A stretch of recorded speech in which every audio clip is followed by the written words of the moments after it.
Welcome everyone for taking some time. I know on the East Coast where we are, this is about lunchtime, so thanks for spending your lunchtime with us.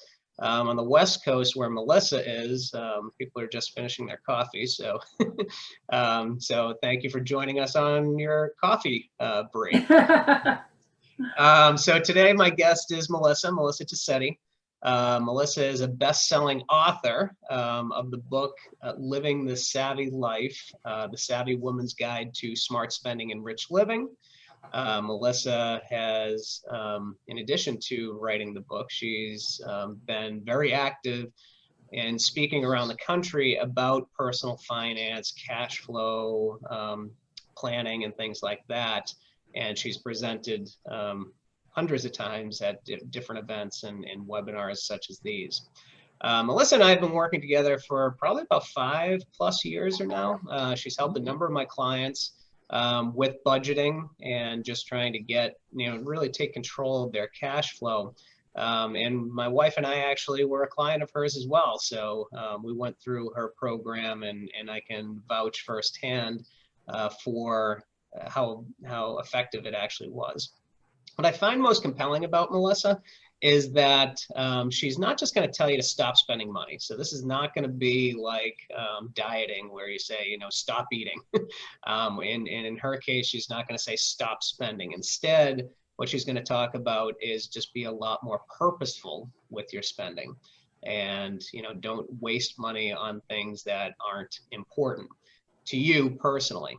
One of my favorite things that she shared on social media once was something that pretty much for all intents and purposes, and I'm kind of paraphrasing here, is you see that junk over there that you're throwing out? Well, at one point that was money. And that really kind of stuck in my head because every time I go to the dump, we have a dump. I don't have a trash man that comes to collect things, so we have to bring things to the dump. There is a swap pile at our dump, and every time we're swapping things away, it always kind of that little saying that Melissa shared really kind of sticks in my head. So a little bit of housekeeping before I turn the microphone over to Melissa. There's a little Q&A button at the bottom of the screen. If you do have a question in the middle of the presentation, feel free to click on that and type in your question, and we'll try to get that answered real time. As Melissa's speaking, I'll just interrupt her and ask her to pause and answer that question. So with that said, I'll turn the microphone over to Melissa, and we'll get going. Thank you, Brendan. Well, hello, everyone. I hope that you and your families are all healthy and well.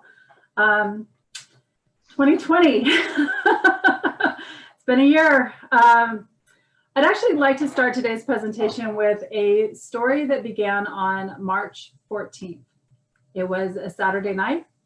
My husband and I were playing gin rummy and having a few cocktails, which is one of our favorite ways to spend a weekend.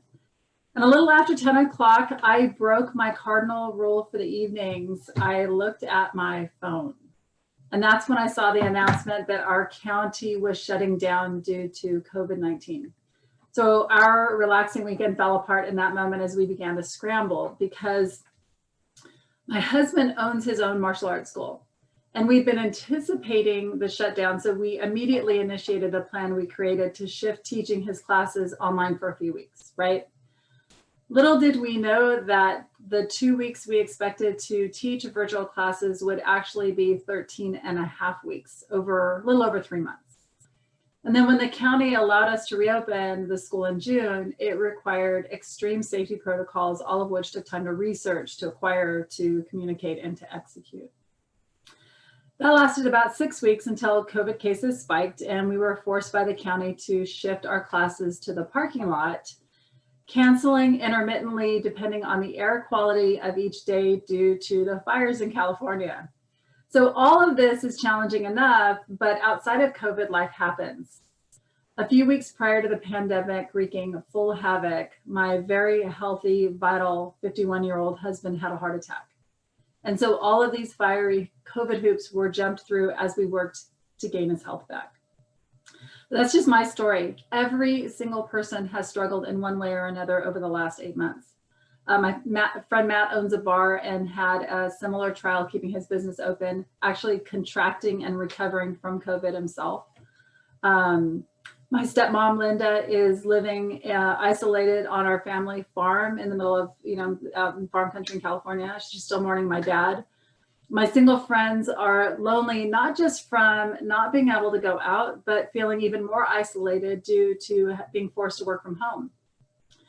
My friends with small children are trying to manage their online learning between work, conference calls, and deadlines. And then there are those who have actually contracted COVID, some not surviving. All of this at a time of extreme national unrest. It has been brutal. And I keep hearing people say they can't wait for 2020 to be over. And that statement breaks my heart, especially in a time like this. None of us should be wishing our days away. Besides, we all know that our dreams and goals magically manifest the very first day of the year, right? All our resolutions immediately come to play. So how can we live better now and on the other side of the pandemic? So instead of wishing to fast forward to the new year, how can we use this time to craft a better future while enjoying our lives right now? So over the next 30 minutes or so, I'm going to be covering the interruption advantage, getting you thinking about what you miss and what you don't miss so you can use that information to your advantage. If you're spending out of stress and boredom, what to do about it, why you should consider buying clothes right now, even if you don't have anywhere to go, and also ideas for staying motivated. Now, before diving into the material, I'd like to give you a brief introduction, a little bit deeper than Brendan's introduction, to explain my focus and my viewpoint on this particular topic. So for the last 8 years, we have been working with clients to guide them in organizing and reprioritizing their spending to achieve their immediate and future goals. And we do this by working with clients to create a spending plan and then guiding them in changing their habits to help them achieve their spending goals. Our master goal, if you will, is to teach clients how to find this balance between putting more money toward their retirement accounts while they enjoy the journey, by being very purposeful with where they spend their time and where they spend their money. And that starts with the Savvy Life philosophy, which Brendan nailed. That's simply to save on the things that are not important to you so you can spend on the things that are important to you. Pretty much everything I talk about all comes back to being purposeful. Now, what I've learned in working with clients is that money affects everything. It affects where we live, what we eat, what we wear, what we do with our free time, what we can give back to our community. Because what you spend in one area directly affects how much you have left to spend in other areas of your life. And that's why I teach personal finance from what I call a lifestyle perspective, focusing not just on those critical day-to-day money skills, but smart spending around your home, food, wardrobe, travel, and entertainment. The reason I focus on those particular areas is because in my work with clients, I found that these are the areas where we're most often overspending, but with the least amount of satisfaction. It's not about frugality. Again, it's about purposeful living. So the interesting thing is that interesting to me at least, when I first started the Savvy Life, my sole focus was on teaching how to be intentional when it comes to spending money. After a while, I began to see a correlation between how very busy our lives are and the negative effect it has on our finances and on our quality of life. We're not spending our money on the things we truly want, and we are not spending our time on the things we truly want. We continually get distracted. This is where we can see an opportunity in this disruption that we have in our lives right now. First of all, for many of us, our daily lives have slowed down. So that short-term slowdown has the potential to be a gift, allowing us to look at how we might be able to live a little differently, more intentionally right now, and then when life goes to a new normal. Now, you may have taken inventory like this in the past, but you have never had a chance to do it in this way because it's not just you, right? You're not in a bubble trying to create a potential new path while friends and jobs in the world are flying around you. Everyone is experiencing this pause.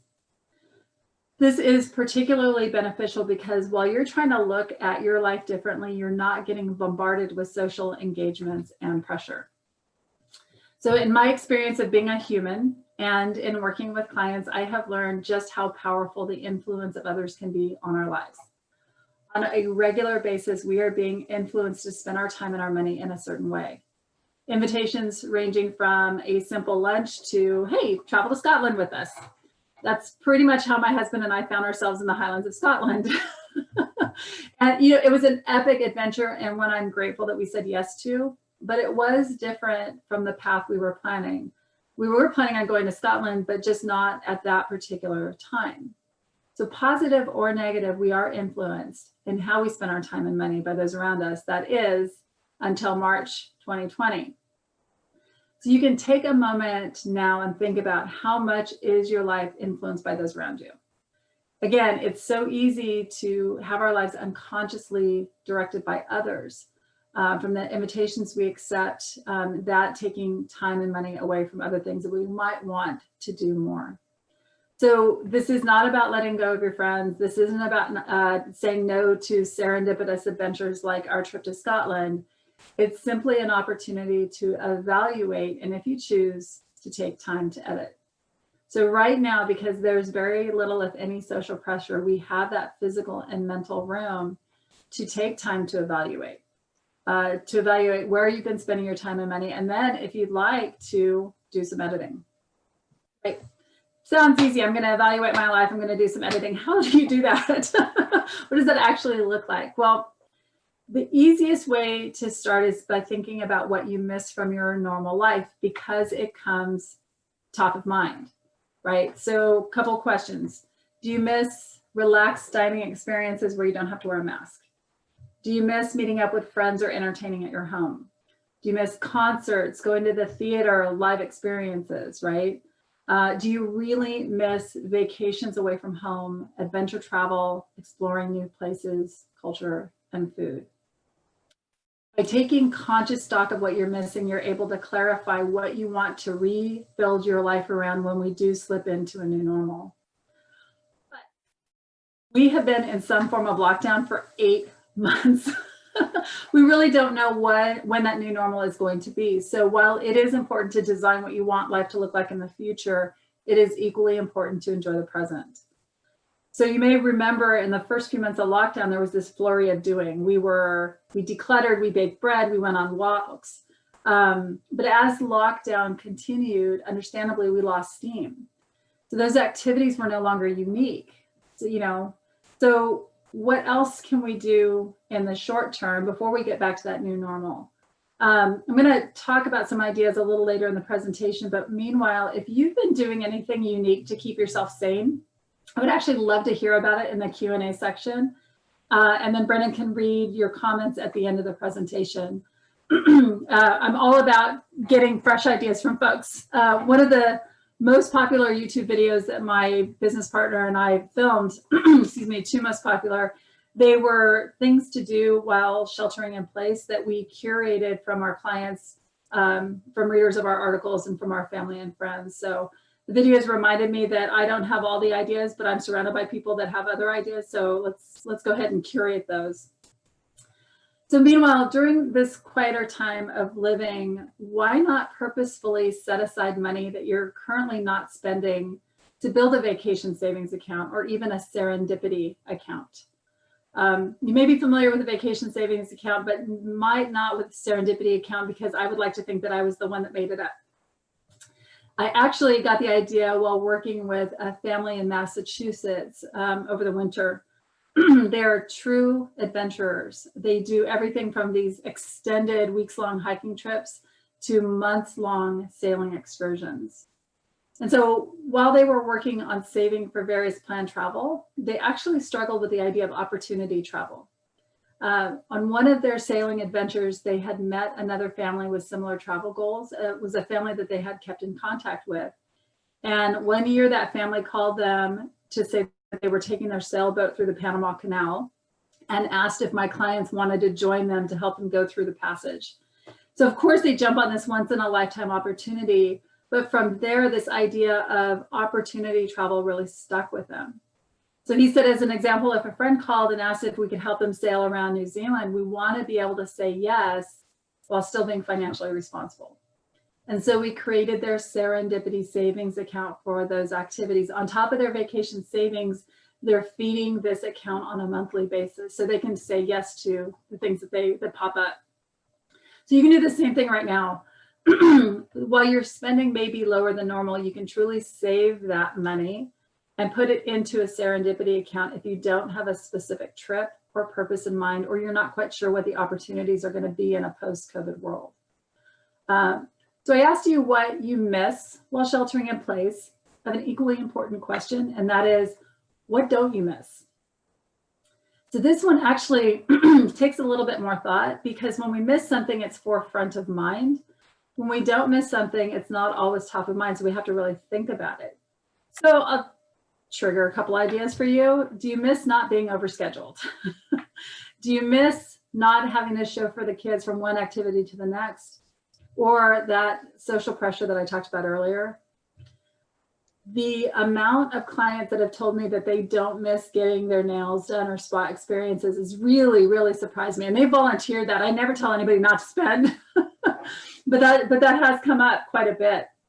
Other things that have come up is they're not missing long commutes, or not having time to read or to be in nature or to eat with their family on a weeknight.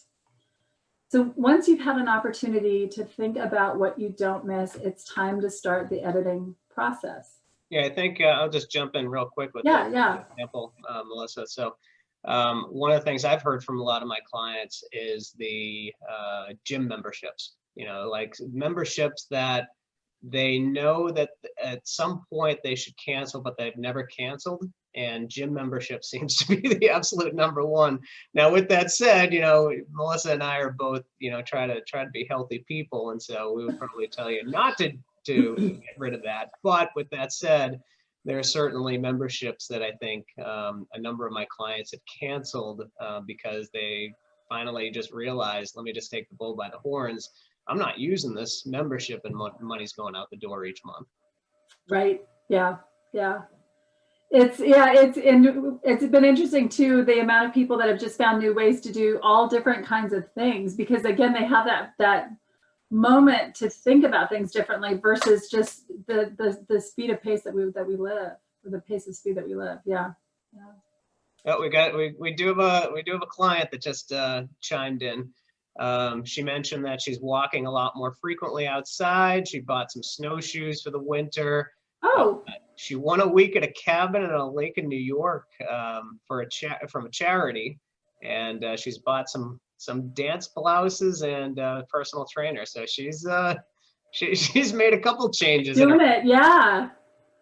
I love that.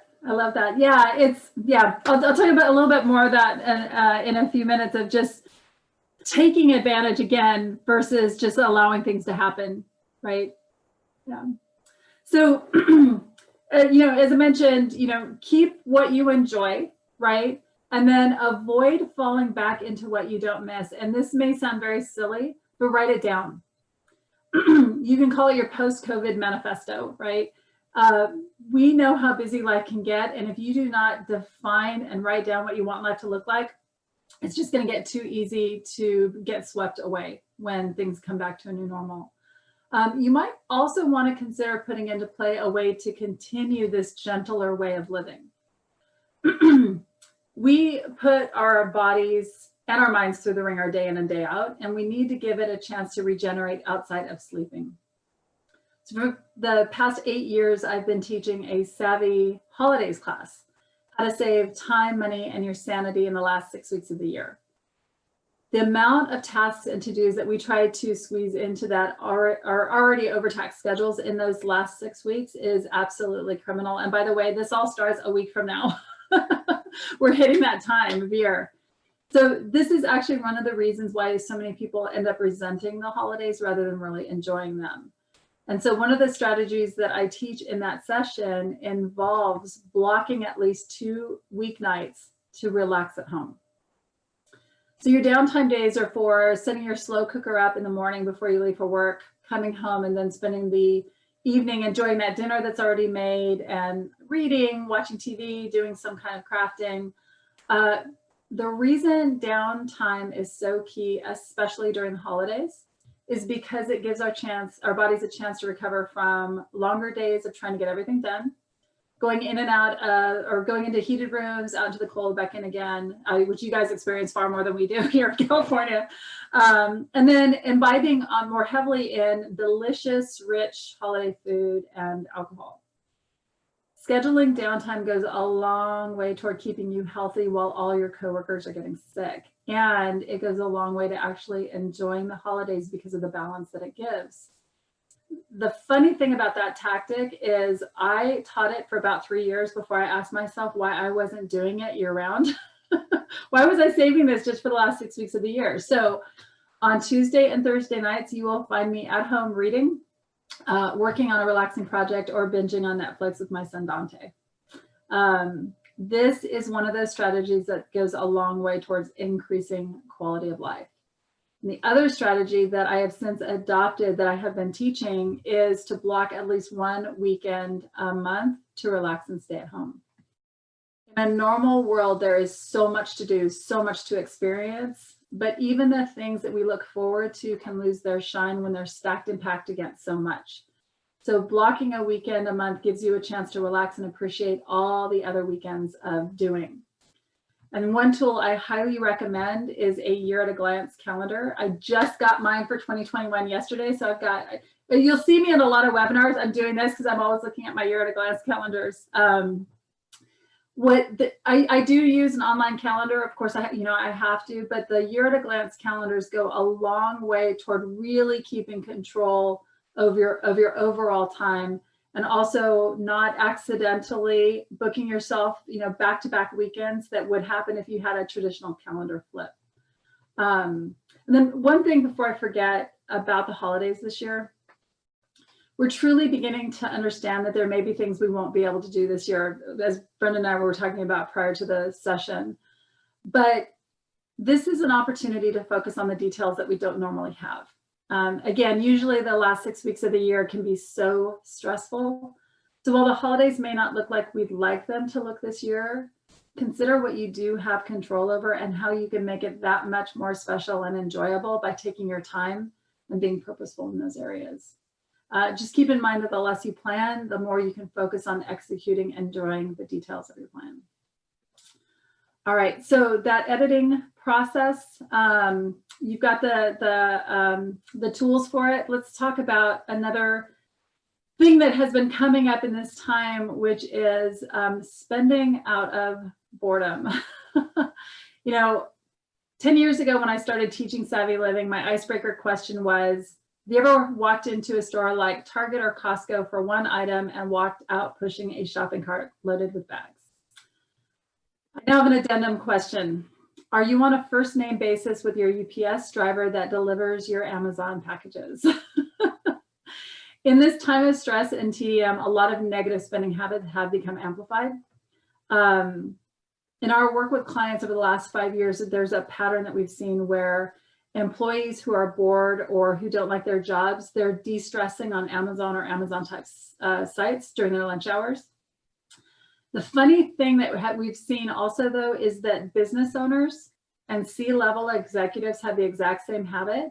They're just doing it at night, lying in bed and doing that shopping on their phones.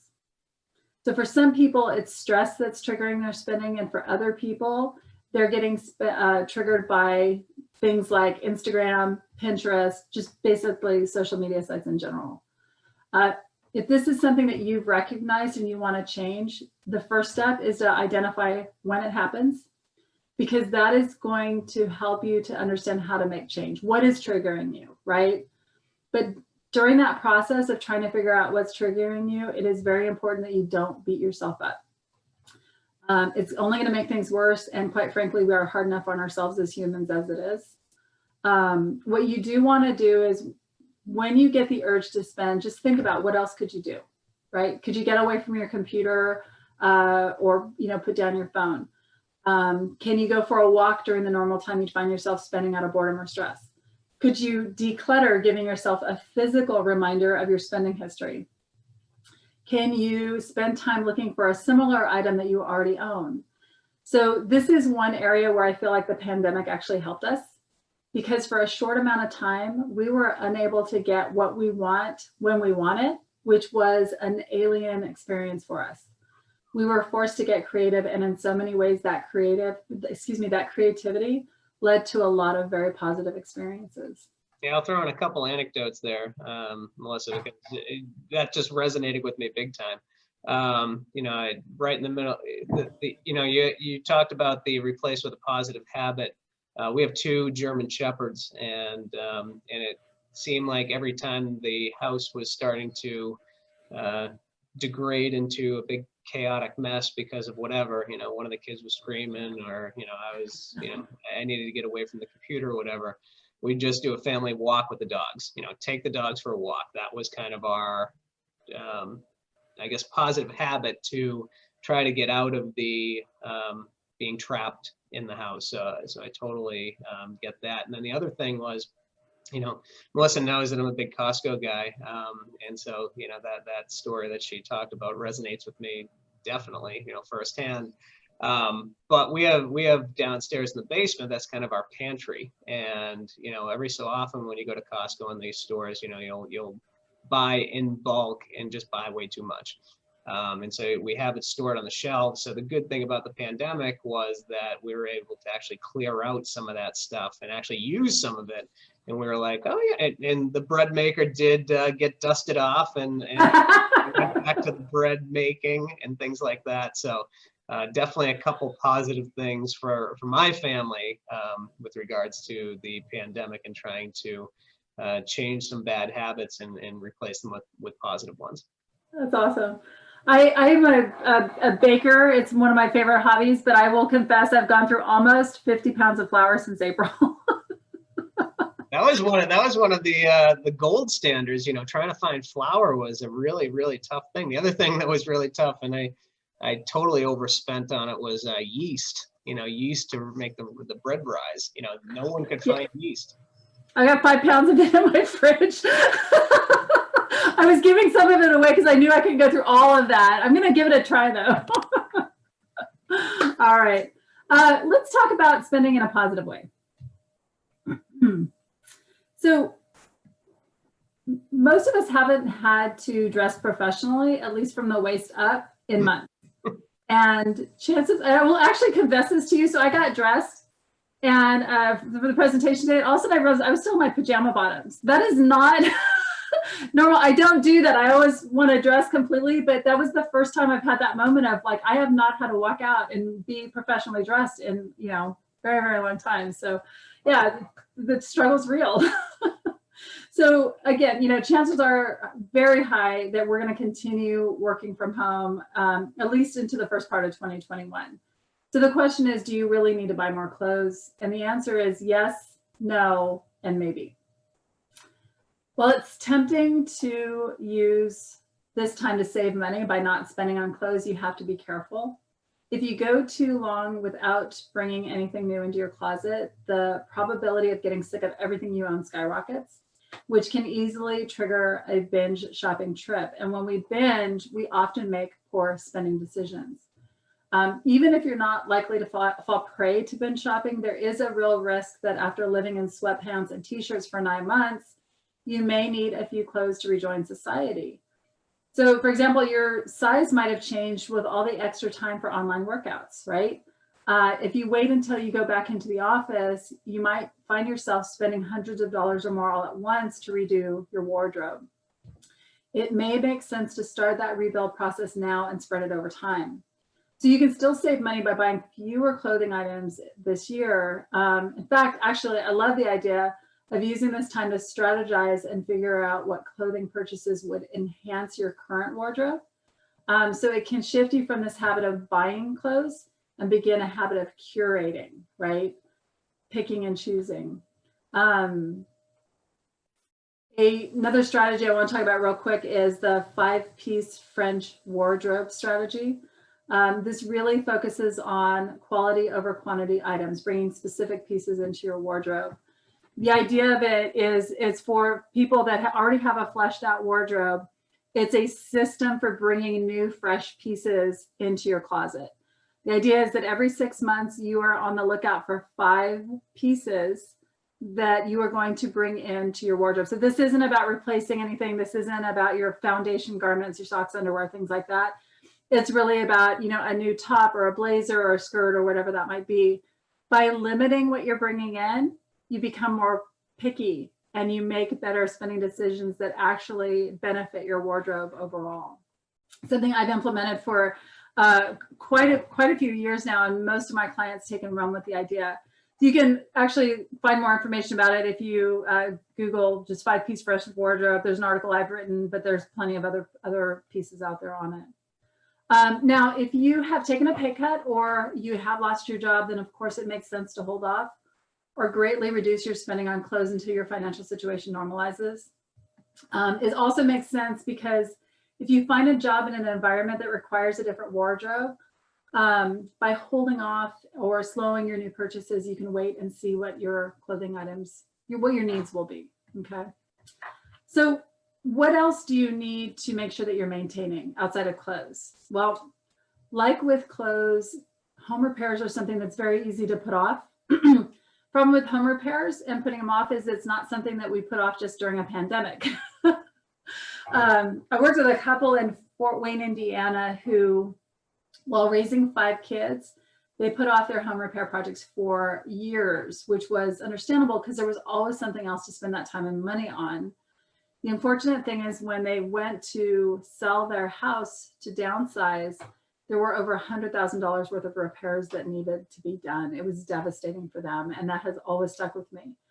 Now, their particular situation is extreme, but it's something to keep in mind. Are there some repairs that you could knock out now so that when we go back into the new norm, you've got that done, you can go out and you can really enjoy your time. Another category that you want to make sure that you're not holding off too much on spending is on entertainment. It can be really tempting to hunker down and not do anything fun this time of year or during this time. But the challenge again is it comes back to this idea of like extreme dieting. Anytime we deny ourselves for too long, it can trigger a spending spree. And again, we're not always making good choices when we do that. So you don't want to wait until we get back to a new normal to do anything. And in this particular category, the last thing I want to touch on is the importance of, begs a little explanation, brain stimulation. So again, when we initially got the shelter-in-place order, there was this buzz of activity, right? Because of the uniqueness of the situation. Our lives were shifted because for so many of us, we had hours put on our day that we weren't used to having. And so we started gardens, we hiked, we read, we walked our dogs until they hid from us when we approached with a leash, right? But then we craved getting back to normalcy. And as the next phase of COVID living comes in, or as we move into it, we need to keep in mind how we're spending our time. How much of it is spent just staring at a computer or a television or a phone?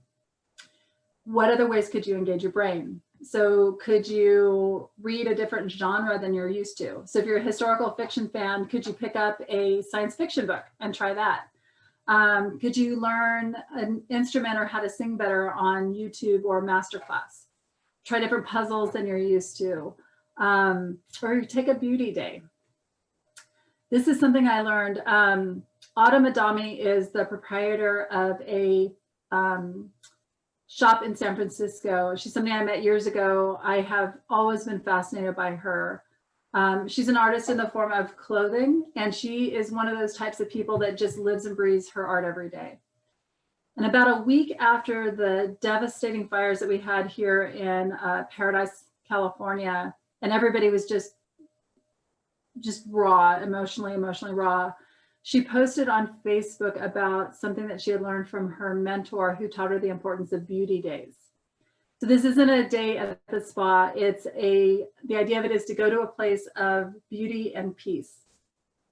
So whether that's walking in nature, it's noticing the beautiful architecture in the buildings around you, enjoying art, whether online or in person, learning about art. Beauty's all around us, and sometimes we need to be reminded to open our eyes and really to appreciate it. And I just love that thought. I want to talk about, start to close up with talking about staying motivated. The thing that's challenging about staying motivated is that we live in an achiever culture. Unfortunately, that culture subconsciously prevents us from staying successful in our goals and on our paths, because it can be so much more interesting to strive towards something new than to continue the tasks to stay on track, right? Even if something's working, we can easily stray just for the stimulus of doing something new. And so staying motivated requires a different set of tactics than achieving a goal or staying on path in the first place. So a few tips to keep you going. The number one way to stay motivated is to figure out how to keep it fresh. So for example, if while sheltering in place, your goal is to cook 4 meals at home each week, but you find yourself making the same dishes again and again, then in order to keep it fresh, your new goal could be to try at least one new recipe each week, so you have something to look forward to, something to work on, to look forward to. Another key is to find people that think and act the way that you want to think and act. They could be friends, family members, people on social media sites like Instagram, YouTube, but again, you've got to be aware of those negative triggers. Social media can really be inspirational, but as I mentioned earlier, it can also be a trigger for negative spending habits. Wednesday, I was on the phone with a client in Vermont who is going through a really challenging time right now outside of COVID. And she was distressed because she found this pattern that she'd been going through for the last couple of weeks, where she gets stressed out, she'd grab her phone and she'd scroll through Instagram, and $100 or more later, you know, she, in that moment of spending, she felt like she had a little bit of control over her life, but it was, she's bringing in stuff she just really, truly didn't want or need. It just made the issues worse. So during our conversation, she recognized that she was getting triggered on Instagram. So while we were actually still on the phone together, she ended up going in and blocking all the ads on her Instagram feed. And that was a feeling of control that trumped all that other little bits of feeling of control she was getting when she was spending. So the thing is that triggers are sneaky. We're not always aware of when we're getting triggered. And sometimes it takes a little patience to eradicate or replace those triggers. And then, you know, finally, we've got to keep our goals in mind. So as you write down what you want life to look like on the other side and how you can enjoy the time right now, please keep your post-COVID manifesto close at hand. When the news gets you down, when you're feeling out of control, pull it out and look at it, because there's so much in the world that we have no control over, but we can stay focused on what we've outlined as the life we want to live. We can look for opportunities to live that life instead of fixating on what we can't have. And our quality of life improves just with the effort of doing that. And I want to leave you with one thing. Pandemic or not, we need to get back into the process of making conscious decisions for how we spend our time and money. Not from the perspective of scarcity, but from the perspective of choosing what to bring into our lives.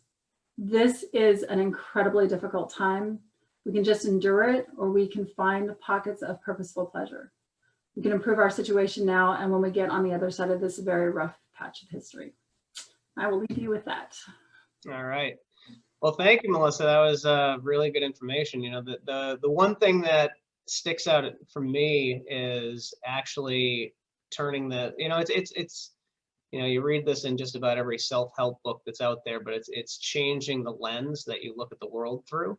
And this is truly an opportunity to actually take stock in what you have, be thankful, you know, especially week before Thanksgiving, to be thankful for what you have, and you know, really to use this as an opportunity.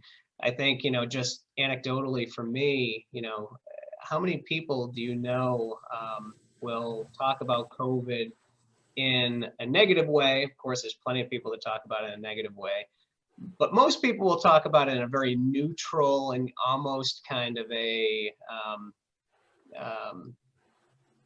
that they're almost a victim and that they can't really do anything about it. It's just like, well, it is what it is, and this is the new normal, and using language like that. Yeah. But how infrequently do you ever hear someone actually say, COVID's been great for my family. We've been able to do X, Y, and Z.